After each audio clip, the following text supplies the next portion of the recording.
30 जनवरी 1948 की शाम, स्थान बिरला भवन, दिल्ली। नाथूराम गोडसे आया और उसने गांधी को 3 गोली मार दी।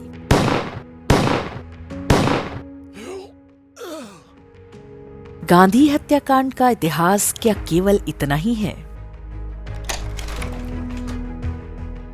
ये तो वो इतिहास है जो हमें बताया जाता है, लेकिन क्या यही सत्य है? वास्तव में गांधी की हत्या के बहुत पहले से ऐसी घटनाएं हो रही थीं, जिनकी परिणति वो 3 गोलियां थीं। लेकिन स्वतंत्रता के बाद लिखे गए इतिहास में उन सभी को छिपा लिया गया। अब इसी विषय पर एक पुस्तक आई है जिसका नाम है हे राम, गांधी हत्याकांड की प्रामाणिक पड़ताल। इस पुस्तक में गांधी हत्याकांड से पहले के घटनाक्रम की गहनता से जांच की गई है। ढेरों बिखरी हुई कड़ियों को आपस में जोड़ा गया है और इसके बाद जो सच सामने आता है वो हिलाकर रख देने वाला है। गांधी की हत्या की पृष्ठभूमि में कई कारण हैं। मुस्लिम लीग द्वारा पाकिस्तान की मांग, सांप्रदायिक दंगे, देश का विनाशकारी विभाजन, लुटे पिटे शरणार्थियों की समस्या, गांधी द्वारा मुस्लिम तुष्टीकरण की पराकाष्ठा, पाकिस्तान को 55 करोड़ रुपए देने के लिए गांधी का हठ, हिंदुओं के मन में पैदा उपेक्षा और क्षोभ का भाव, सत्ता और शक्ति के लिए कांग्रेस नेताओं में फूट, ऐसी घटनाएं दिखाई देती हैं। गोडसे की 3 गोलियों की तरह ये घटनाएं भी गांधी की हत्या के लिए उतनी ही उत्तरदायी हैं। आश्चर्य है कि इन पर कोई बात नहीं होती। गांधी कहते थे, पाकिस्तान मेरी लाश पर बनेगा, लेकिन जब विभाजन पर मुहर लगी तो वो भी चुप्पी साध गए। विभाजन के विरुद्ध कोई आमरण अनशन या आंदोलन नहीं किया। हे राम पुस्तक में इस मुद्दे पर तथ्यों के साथ चर्चा की गई है। राष्ट्रवादी विचारक पुष्पेंद्र कुलश्रेष्ठ लिखते हैं, गांधी पर अब तक जितना भी लिखा गया एक तरफा ही लिखा और सुनाया गया, जैसे गांधी राम और सीता से बढ़कर हैं। मां सीता के चरित्र पर सवाल कर सकने की आजादी है, राम पर सवाल कर सकते हैं, लेकिन गांधी पर किसी तरह का सवाल उठाना तो दूर, सोचने तक की अनुमति नहीं है। प्रखर श्रीवास्तव ने इतिहास में दर्ज उन पन्नों से धूल हटाई है जिन्हें नई पीढ़ी से छुपा कर रखा गया। पुस्तक हे राम में गांधी के व्यक्तित्व का वो पहलू सामने आया है जिस पर कभी बात नहीं होती। पाकिस्तान से आए लुटे पिटे हिंदू शरणार्थियों के साथ गांधी ने जो सौतेला व्यवहार किया था, उसकी परतें इस पुस्तक में खोली गई हैं।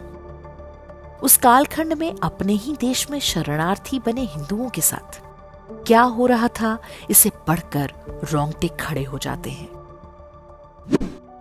महान इतिहासकार और पद्मश्री से सम्मानित मीनाक्षी जैन ने कहा है कि ये पुस्तक सिर्फ गांधी और गोडसे की कहानी नहीं, बल्कि एक प्रामाणिक ऐतिहासिक दस्तावेज है जो गांधी हत्याकांड के साथ साथ उस दौर में हो रही घटनाओं का पर्दाफाश करता है।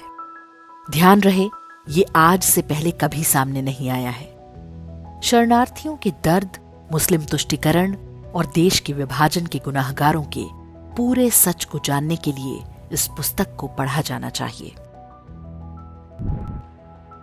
पुस्तक में कलकत्ता के डायरेक्ट एक्शन डे, नोआखली में हिंदुओं के नरसंहार और गांधी हत्याकांड के बाद गांधीवादियों द्वारा ब्राह्मण नरसंहार पर इतना मार्मिक वर्णन है कि हर हिंदू का खून खौल जाएगा।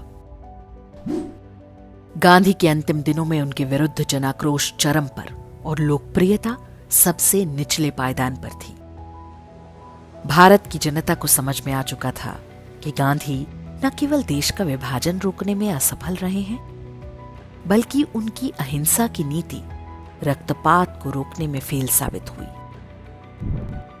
हे राम में पूरे तथ्यों के साथ बताया गया है कि गांधी की मुस्लिम तुष्टीकरण की नीतियों से न केवल सामान्य जनता बल्कि उनके सबसे विश्वस्त लोग भी नाराज रहने लगे थे। सरदार पटेल ने मुंह पर ही कह दिया था कि गांधी हिंदुओं के मुंह पर कालिख पोतना चाहते हैं। गांधी के बेटे रामदास गांधी ने उन्हें एक पत्र लिखकर उन्हें हिंदुओं के लिए अभिशाप बताया था। अमेरिकी लेखक, पत्रकार और गांधी के करीबी लुई फिशर के मुताबिक गांधी को मिलने वाली चिट्ठियों में से 90% गालियों और घृणा से भरी होती थी। इसके बावजूद कांग्रेसी नेताओं और वामपंथी इतिहासकारों के गिरोह ने गांधी हत्याकांड का प्रयोग हिंदुओं को दबाने और कलंकित करने के लिए किया। गांधी की हत्या को बहाना बनाकर हिंदूवादी संगठनों और नेताओं को पूरी सरकारी ताकत से कुचला गया। ये पुस्तक नाथूराम गोडसे की जिंदगी के अनछुए पहलू और उनकी मानसिकता को भी सामने लाती है। इसके अनुसार शिमला हाईकोर्ट में जब गोडसे को पेश किया गया तो उसने स्वेटर नहीं पहना था। शिमला के संभ्रांत घरों की महिलाओं ने उसके लिए स्वेटर बुनकर भेजे। इस बात की पुष्टि स्वयं मौलाना आजाद ने भी की है। केस की सुनवाई कर रहे जस्टिस जीडी खोसला ने लिखा है कि गोडसे के बयान को सुनने के बाद अनेक महिलाओं और पुरुषों की आंखें भीगी थीं। हेराम किसी इतिहासकार की लिखी अकादमिक किस्म की रचना नहीं, बल्कि ये एक पत्रकार द्वारा की गई जांच है। इसे पढ़ते हुए आप अनेक रोमांचक विवरणों से गुजरते हैं। ये पुस्तक केवल इतिहास ही नहीं, बल्कि वर्तमान में हो रही घटनाओं का संदर्भ भी स्पष्ट करती है। गांधी हत्याकांड की परिस्थितियों की तह तक पहुंचने के लिए लेखक प्रखर श्रीवास्तव ने पूरे 17 साल तक रिसर्च किया है। पुलिस की हर छोटी बड़ी जांच रिपोर्ट, केस डायरी, गवाहों के वक्तव्य और न्यायालय की कार्रवाई से जुड़े हजारों पन्नों का बहुत ही बारीकी से